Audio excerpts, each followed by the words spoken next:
কিরে ভাই, ব্রেকআপটা কি করে হলো? বেশ তো তোদের রিলেশনটা চলছিল। আগের দিন আমি আর ও ডেটে যাওয়ার প্ল্যান করেছিলাম। হ্যাঁ, তো কি হয়েছে? না রে ভাই, তখন পর্যন্ত সব ঠিক ছিল। সুন্দরভাবে আমরা প্ল্যান করেছিলাম। সুন্দর একটা রাত ছিল, চাঁদের আলো ছিল, তার হাতে আমার হাত ছিল।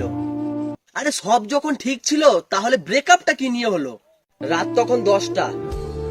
ও আমাকে বলল, কি গো, খুব খিদে পেয়েছে, কিছু খাবার নিয়ে আসো।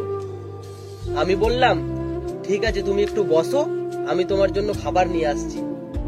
ও আমাকে জিজ্ঞাসা করলো, তোমার কাছে টাকা আছে তো?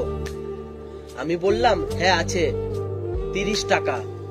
ও রেগে গিয়ে চিৎকার করে বলল, 30 টাকায় এত রাতে তুমি কি খাবার পাবে? আমি বললাম, প্লেটে 3টে পরোটা, আনলিমিটেড তরকারি, একটা সেদ্ধ ডিম, এক টুকরো পেঁয়াজ, একটা কাঁচা লঙ্কা, 30 টাকা।